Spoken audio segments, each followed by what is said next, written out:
গভীর রাতে কেউ মশাল মিছিল নিয়ে বের হয়েছিল যেন রাষ্ট্রপতি ঢুকতে না পারে, এমনকি তাকে সেখানে অবাঞ্ছিত ঘোষণা করা হয়েছিল। বাট ফাইনালি নানান ধরনের ঝক্কি ঝামেলা নিয়ে মব হইতে পারে, যে কোনো সময় যে কোনো পরিস্থিতি হইতে পারে, পিনাকিদা বুলডোজার ঝড় উড়াইতে পারেন, সকল কিছু মাথায় রেখে একদম 21-এর প্রথম প্রহরেই মহান শহীদ দিবসে তিনি আপনার শহীদদের প্রতি, ভাষা আন্দোলনের বীর শহীদদের প্রতি শ্রদ্ধা নিবেদন করেছেন। আপনাদের একটু পিছনে নিয়ে যেতে চাই। এবছর যখন নির্বাচন হলো, তো রাষ্ট্রপতি হিসাবে শাহাবুদ্দিন চুপ্পু নির্ধারিত হওয়ার পরে জনমনে নানান প্রশ্ন ছিল, বক্তব্য ছিল, কেই চুপ্পু? কোন সাধারণ সৈনিক নাকি আসলে তুখুর রাজনীতিবিদ? তো তার সম্পর্কে বিভিন্ন মিডিয়াতে যে তথ্য আসছে, তার যে উত্থান বা তার এই যে রাষ্ট্রপতি পদ পর্যন্ত আরোহণ, যতটুকু যারা বিশ্লেষক আছেন তাদের ভাষা শুনে বুঝেছি যথেষ্ট বিচক্ষণ একজন ঘাগু প্লেয়ার। এমনি এমনি তিনি রাষ্ট্রপতি হন নাই। শেখ হাসিনার দয়া ছিল, শেখ রেহানার দয়া ছিল, সেটা আলাদা। বাট এর বাইরেও যথেষ্ট একজন পাকা রাজনীতিবিদ তিনি। সাহসও আছে। একবার যখন বক্তব্য দিচ্ছিল তখন সম্ভবত সুনামির খবর না কি জানি আসছিল, তিনি বলছেন আমিই তো সুনামি উড়াবো। কলিজা আছে, কলিজা যে কিছুটা আছে। গতকালকের ঘটনায় আমরা দেখলাম আরেক ঘটনা, আজকে মহান 21শে ফেব্রুয়ারি। তো মহান 21শে ফেব্রুয়ারির একদম প্রথম প্রহরে শহীদ মিনারে যেন রাষ্ট্রপতি না যায়, গত 24 ঘন্টা যাবৎ বৈষম্য বিরোধী আরো বিভিন্ন সংগঠন, বিভিন্ন নামে বেনামে প্রতিষ্ঠানগুলো তারা রাস্তায় কেউ অবস্থান করছিল।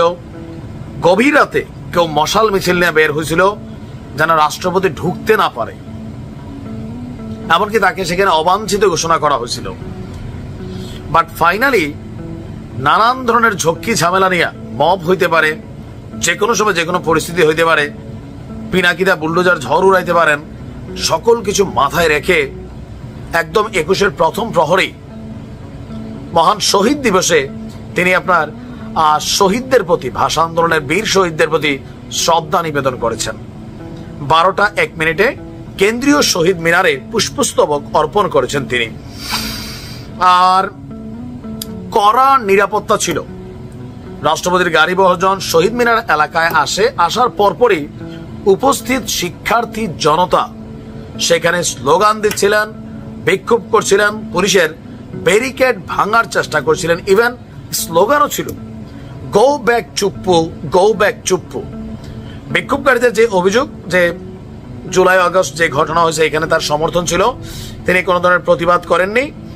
আর সবার একটা বক্তব্য ছিল, এখানে চুপ্পুর সামনে পদত্যাগ করে বিচারের মুখোমুখি হওয়া ছাড়া আর কোনো উপায় নেই। কারণ 2024 সালের নির্বাচনকে বৈধতা দিয়ে শেখ হাসিনার সরকারের শপথ পড়িয়ে তার সকল কাজের বেআইনি অনুমোদন দিয়েছিলেন এই রাষ্ট্রপতি।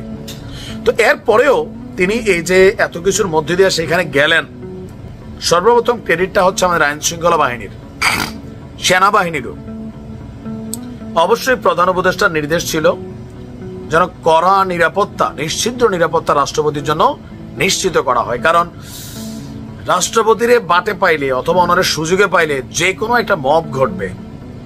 বাট সেনাবাহিনীর কড়া নিরাপত্তা, আইন শৃঙ্খলা বাহিনীর কড়া নিরাপত্তায় তিনি শহীদ মিনারে গেছেন, ফুলও দিচ্ছেন, ছবিও তুলছেন, এক পাশে স্লোগান হচ্ছিল। বাট তিনি তার চেহারা দেখা ঘাবড়াইছেন, মনে হয় না তখন একটা মন খারাপ ছিল যে একজন রাষ্ট্রপতি ফুল দিচ্ছে, অপরদিকে ছাত্ররা প্রতিবাদ করছে, আওয়াজ তুলছে, তাকে নিয়ে কথা বলছে। কোথাও না কোথাও বিষয়টা কিন্তু আসলে সুখকর না। তবে যারা বিশ্লেষক আছেন তারা বলছেন যে ভাই, রাষ্ট্রপতি শাহাবুদ্দিন চুপ্পু সাধারণ কোনো খেলোয়াড় না, তিনি আগাগোড়া একজন পলিটিশিয়ান। সো তার কলিজা আছে, সাহসটা দেখাইছেন সেই লেভেলে। প্রশ্ন হচ্ছে 6 মাস আগেও এই দেশে এভারেজ দৃশ্যত অন্তরে অন্তরে না, দৃশ্যত 95% মানুষ আওয়ামী লীগ ছিল। এদের মধ্যে অন্তরে ছিল কই পার্সেন্ট? 5ই আগস্ট এটা প্রমাণ হয়ে গেছে, তাই না? একটা মিছিল হলে মানুষের সারি দেখা যেত, লক্ষ লক্ষ মানুষ। এখন বাত্তি দিয়ে খুঁজা 2-4-10 জন আওয়ামী লীগের নেতা পাওয়াটাও কষ্টকর হয়। আবার পরিস্থিতি বদলাইছে। যুব দলের মিছিলে দেখবেন যে খালি পোলাপাইন, যুব ছাত্র দলের মিছিলে খালি পোলাপাইন। শিবিরের মিছিলও খালি পোলাপাইন। এখন একটা আশ্চর্যজনক ঘটনা ঘটছে।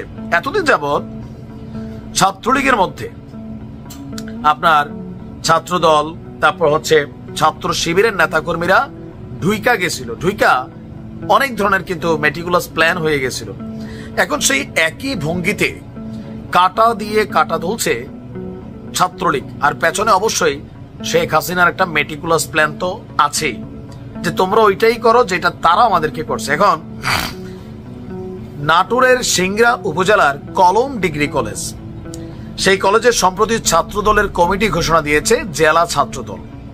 ওই কমিটিতে সম্প্রতি নিষিদ্ধ ছাত্রলীগের এক নেতাকে ছাত্রদলের সভাপতি করা হয়েছে। ছাত্রদলের কলেজ শাখার সভাপতি হওয়া এই ছাত্রলীগ নেতার নাম মোহাম্মদ শাকিল হোসেন। তিনি কলম ইউনিয়ন ছাত্রলীগের উপ ক্রীড়া সম্পাদক পদে রয়েছেন। আর এটা নিয়ে গণমাধ্যম নিউজ করেছে যে ইতিমধ্যেই আওয়ামী লীগের বিভিন্ন কর্মসূচিতে অংশ নেওয়া তার যে পুরোনো ছবি এগুলা ভাইরাল হচ্ছে। আর এ নিয়ে সিংড়ার রাজনৈতিক অঙ্গনে চলছে তীব্র আলোচনা সমালোচনা, যে কেমনে হান্দাই গেল ছাত্রলীগের একজন নেতা ছাত্র দলের কর্মীও না, ডাইরেক্ট সভাপতি কিভাবে হইল? এটা আওয়ামী লীগের সময় হইতো, বিশ্বাস করেন। ছাত্রলীগের মধ্যে এই যে আপনি দেখেন এখন শিবিরের অনেক পোলাপাইন বা এই যে সার্জিস হাসনাতরা, তারা সবাই ছাত্রলীগের ভালো ভালো জায়গায় ছিল। এমনকি এমন এমন প্রোগ্রামে যাইতো যেখানে মন্ত্রী, এমপি, সচিব, উপসচিব, শেখ হাসিনার খুবই কাছের মানুষ যারা, তাদের কাছ পর্যন্ত তারা পৌঁছাইতে পারছে। কেমনে? ইট ওয়াজ এ প্ল্যান। সে একই প্ল্যান টাকা দিয়া হোক, যেমনে যেমনে হোক, ম্যানেজ করে হোক, তারা কিন্তু খেলছে। আগে বিএনপি এবং ছাত্র শিবির মিলা খেলছে ছাত্রলীগের নিয়া। এখন ছাত্রলীগের পোলাপাইন, আওয়ামী লীগের মানুষ বিভিন্ন জায়গায় কিন্তু এই পদ পদবিগুলোতে বসছে। জামাতেও আমরা দেখছি। এ বিষয়ে আপনার ছাত্রদলের সভাপতি সাবেক ছাত্রলীগ নেতা শাকিল বলছেন, আমার এলাকার একজন ছাত্রলীগের নেতা ছিলেন, তিনি কমিটিতে আমার নাম দিয়েছিলেন, বিষয়টি আমি জানতাম না। আর বিগত সময়ে এলাকা ভিত্তিক রাজনীতির কারণে ছাত্রলীগের একটি প্রোগ্রামে গিয়েছিলাম, সেখানকার একটা ছবি তারা ভাইরাল করছে, আমি অস্বীকার করছি না, কিন্তু আমি বিএনপির রাজনীতির সাথে জড়িত, এটা এলাকার সকলেই জানে। এছাড়াও জেলার বিভিন্ন কলেজে ছাত্রলীগ কর্মীদেরকে ছাত্রদলের পদ দেওয়া সহ নানান কারণে কলেজ কমিটিগুলোর ছাত্রদলের নেতৃবৃন্দের পদত্যাগের হিড়িকও পড়েছে।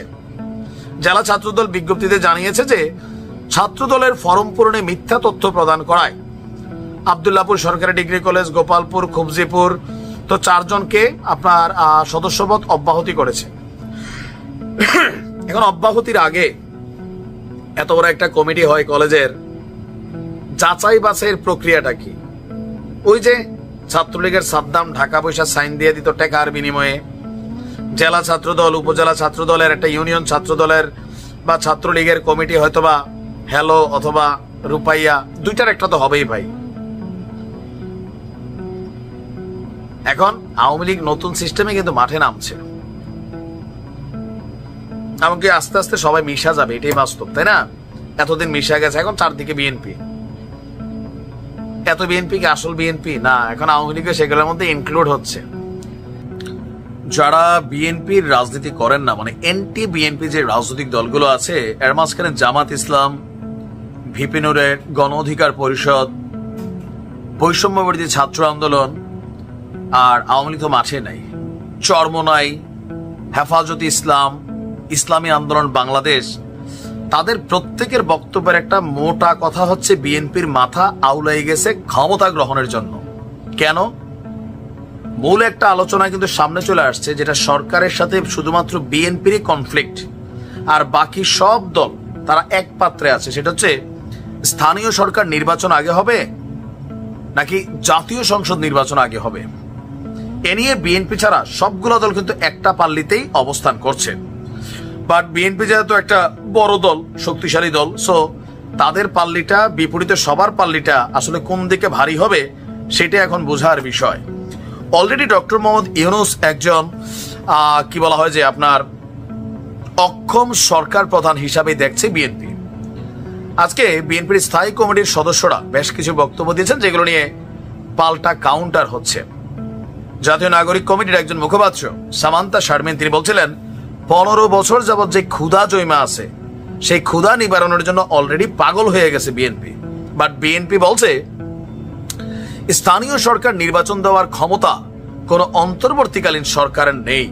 একটা চ্যালেঞ্জ ছড়ে দিয়েছেন। কিন্তু এই সরকারের ক্ষমতা শেখ হাসিনার পালানোর পর থেকে নির্বাচন পর্যন্ত বাংলাদেশকে একটি সুষ্ঠু নির্বাচনের দিকে আপনার ধাবিত করতে হলে নির্বাচিত সরকারের হাতে ক্ষমতা হস্তান্তর করতে হবে। এর বাইরে সরকারের আর কিছু করার ক্ষমতা নেই। এখন আমির খসরু সাহেব যখন এই কথা বলছেন, নিশ্চয়ই সংবিধান এবং রীতিনীতি মেনেই তিনি এই তথ্যটা জনগণের সামনে দিয়েছেন। অপরদিকে আমরা দেখছি যে বিএনপির আরো একজন অগ্নি নেত্রী, ওনার নাম হচ্ছে সেলিমা রহমান, খুবই প্রভাবশালী একজন নেত্রী। তিনি আবার খুবই গরম বক্তব্য দিয়েছেন। তিনি বলছেন যে নির্বাচন নিয়ে ষড়যন্ত্র চলছে।